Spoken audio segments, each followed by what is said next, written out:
बंगाल में बीजेपी की ये जीत कोई रातों रात की जीत नहीं है। आज हम आपको 3 बातें समझाएंगे जिस वजह से बीजेपी बंगाल में जीत पाई। क्योंकि जिस बंगाल में 34 साल तक लेफ्ट ने राज किया, 15 साल तक ममता दीदी ने राज किया, आज उस बंगाल में बीजेपी 200 प्लस सीटें जीत चुकी है। आज़ादी के बाद ऐसा पहली बार हुआ कि बीजेपी बंगाल में अपनी सरकार बना पाई। देखिए, पहली चीज़, बीजेपी ने वहाँ पर 12 साल तक मेहनत की है। जब भी बंगाल में दंगे हुए, पार्टी वर्कर पर अटैक किया गया, तब दिल्ली से ममता बनर्जी पर दबाव बनाया गया। यानी बीजेपी ने बंगाल को कभी अकेला नहीं छोड़ा। और 2014 में जब अमित शाह बीजेपी के अध्यक्ष बने तो उनका बंगाल एक मिशन बन गया।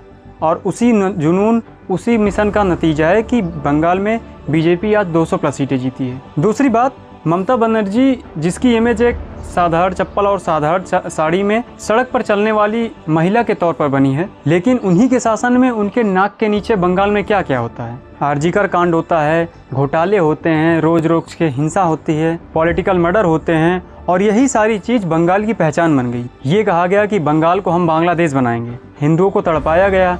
यहाँ तक कि जब ईडी की रेड पड़ी तो ममता बनर्जी खुद ईडी से लड़ने चली आई। और देश के इतिहास में कभी ऐसा हुआ ही नहीं था कि सीएम ईडी से लड़ने चला गया हो। तीसरी बात, इस चुनाव में प्रवासी वोटर्स का कमाल रहा। दिल्ली से, मुंबई से, पंजाब से जो बंगाली वोटर्स थे वो लौट कर बंगाल गए और वोट डाले। और इस बार का वोटिंग परसेंटेज ये बता रहा था कि भाई बंगाल में इस बार कुछ बड़ा होने वाला है। एक और कारण था जिसकी वजह से टीएमसी हारी, और वो ये था कि जो फेक वोटर्स थे, जो बांग्लादेशी वोटर्स को ममता ने बुला रखा था, वो इस बार इस चुनाव में नहीं थे। वो एसआईआर के चलते भगा चुके थे।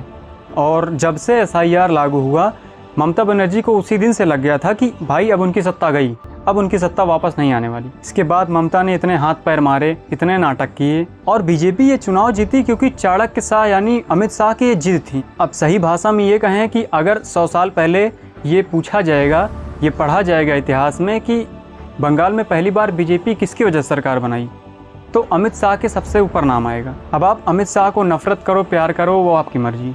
आपने मोदी जी को, योगी जी की कैंपेनिंग देखी होगी और उनका पीआर होते हुए देखा होगा, पर ये इंसान ग्राउंड पर रहकर, इसने ये 15 दिन बंगाल में रहा है बंदा, और 15 दिन रहकर बंगाल में जो बंगाल बांग्लादेश बनने की राह पर था उसे उसके मुंह से खींच कर ले आया और बंगाल को जीता, और साथ ही साथ सिटिंग सीएम को भी हराया। ममता बनर्जी लगातार भवानीपुर से दूसरी बार आ रही है। शुभेंदु अधिकारी ने लगातार उन्हें 2 बार हराया भवानीपुर से। इससे पहले के चुनाव में भी शुभेंदु अधिकारी ने ममता बनर्जी को हराया था भवानीपुर से। कुल मिलाकर बात यह है कि बंगाल अब बांग्लादेश बनने से बच गया। अब कोई बंगाल में बाबरी मस्जिद बनने की बात नहीं करेगा, और ना ही बंगाल में हिंदुओं पर अब अत्याचार होगा।